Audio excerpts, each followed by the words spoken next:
Elect ako sa to as SBO President, Student Body Organization. Then, na-elect ako as SK Kagawad, number 1 SK Kagawad, 1996. Then, naging acting SK Chairman. No? Ang junior, acting SK Chairman. So, nag-budlay ang ako ng mga experience ako na nag-acting SK Chairman. Tungkol medyo budlay ang ako na barangay. Kaya ang honorario, 600 pesos per month. Then, mag-abot ang among honorario every quarter lang mag-abot. So, budlay. So, yung mayor ko, tungkol nga nag-eskwila na ako kali, nag-join man ako sa KAA o Kapgo Active Auxiliary para dugang-dugang nalawas na ako. No? The same time, is si acting si Chairman, kaya nasunod kita sa KAA, sumayugang na pangalawas sa college. Kaya after serving almost 4 years, si Kagawad, o acting si Chairman, na sunod ako sa military. No? After serving 6 years, then I decided na mag-resign just because daw si ko na wala ako, kabuhi ko, alam ko sa military. Dahil 3 to 6 months, 5 months, relieve naman kami, assign naman kami sa ibang mga area sa Pilipinas. So, daw wala kayo ma-maintain na lugar. So, siling ko kayo na lang mapulit ko sa amon. Ano? Ako ba ang boss? Wala ko sa boss. Sa military. Pwede nga demoted. Sa pagpuli ko sa amon, may election 2007, election sa barangay. Then mga tao, then wala akong expect, nagdaog ako, then nag-serve for 11 years as punong barangay sa barangay Tanawan. Then, before that, nag-serve ako na as PTCA President sa Tanawan National High School. Then, after serving 11 years as punong barangay, matapos ang akong term, nag-barangay Kagawad ako. Before that, every time may election, sa city, may national and local election, nagpapili man ako sa mga city councilor ko sa 2010.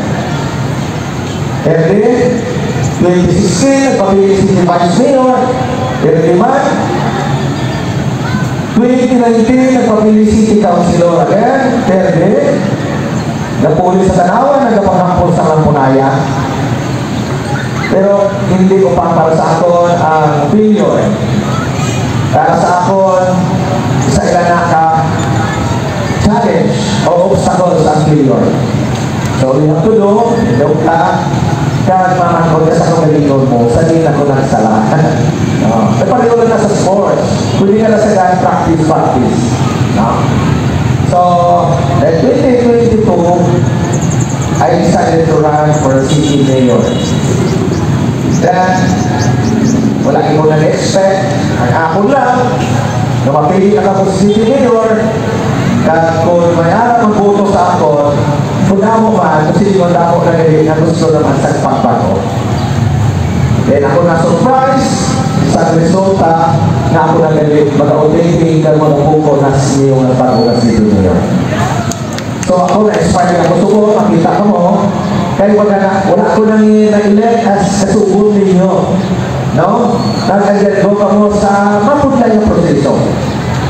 Kaya hindi ako, hindi ka man mag-elect nila as city mayor, hindi man lang yung buto-butuhan, hindi may proseso. Ang Rotary Club ng Kabangkalan. No? At least, mag-serve na ako for 1 week sa City Hall. Makita na ni Mayor, ni Mayora, daw si Alice ko. Tupat ko na sa dito. Ma-experience yan na karoon ang mga tao na nagapanayo sa bully. Dito karoon na-experience mo kung anong kalako rin nagapila. Kaya nga ako na-challenge sa inyo mga bata, kung public office, pues, isa public trust, no?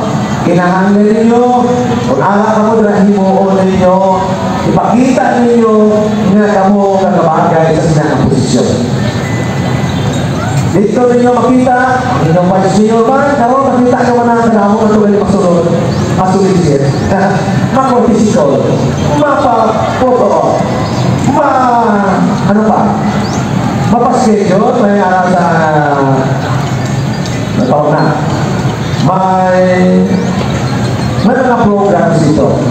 So kung pwede lang lakas ka na lakas ko, laloon ka na amunin, no? Para makita mo amunin ang mayor.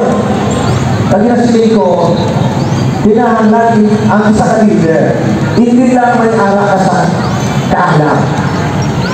Para sa ako, most of all, the important kita aton, very important is hindi ang ulo na puno sa kaalam. Kundi ang talipusoon na may balansagon, mag-servisyo at may mga tamong na handa, except mag-bully sa mga tao na nagaginahanglan. Hindi lang nga po development, physical development sa ato na city. Kung dapat, elect ka mo, dapat someday somehow, mag-isa ka mo kanina sa kapuntulat na kabakalan. Ako lang gusto ko mabasagan ninyo nga kita, o kung someday ka mo naging ang matuod na mga mayor, vice mayor, and councilor, kamo man sa mga sa city hall sa mga opisina, mga department head, no? Kahit magpapag na kung anong pagmamagod, no? Ano nag-flag-listing na magkina?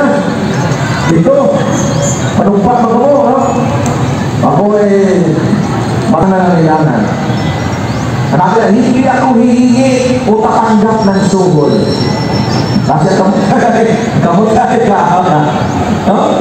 Damo lang namin manumpa sa kawalan ng gobyerno.